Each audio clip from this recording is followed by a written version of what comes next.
All right, as you are wrapping up your vocabulary app, no rush. I am going to know that you're ready and you finished your vocabulary words when you are on activity number 2. So when you're finished with your vocab, go ahead and head to activity number 2 and I'll know that you're ready, okay? I completed two levels of the vocab thing. I'm a level 3. So Yeah. what do I do after that? Just close that tab and meet us back in the curriculum, and then I want you to select lesson 2, or excuse me, activity 2, where it says first read. Okay. All right, so when you're done, you're no longer going to be on activity 1. Your purple line is going to be right there under activity number 2. Excellent. Most of you are on activity number 2. All right, as we begin today's lesson, a few things happened yesterday. Aside from us realizing what a tamping iron was, and it's a really long, pointed metal rod, you also got some feedback from me. So in the top right corner, you should see a bell, and you're able to see the feedback that I gave you on some of the questions that you answered yesterday. You guys had some really, really great insight into whether or not Phineas should be considered lucky or unlucky. And so today we're going to dive in and really find some text evidence. Remember, we're going to hear from his actual physicians, his doctors, and then we get to make a decision on whether or not, based on the information from the medical professionals, was he considered lucky or unlucky. So now what I'd like you to do is, before you answer the question, I am going to ask one of my own questions.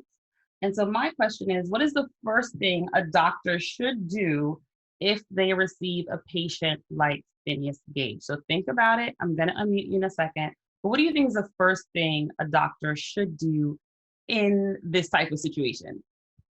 Okay, Matilda. So what do you think is the first thing a doctor should do? I'd say stop the bleeding, just because it's bleeding can kill people.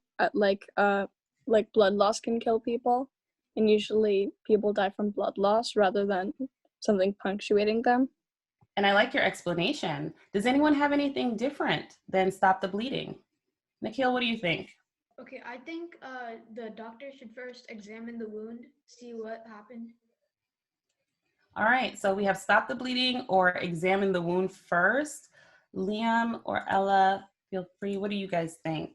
I think that you should clean it, because when you have a wound that big, there's like a high risk for infection. All right.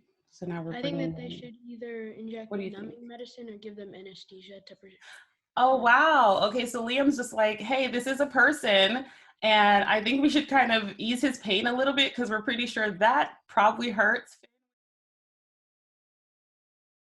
So let's see what Phineas's doctors do.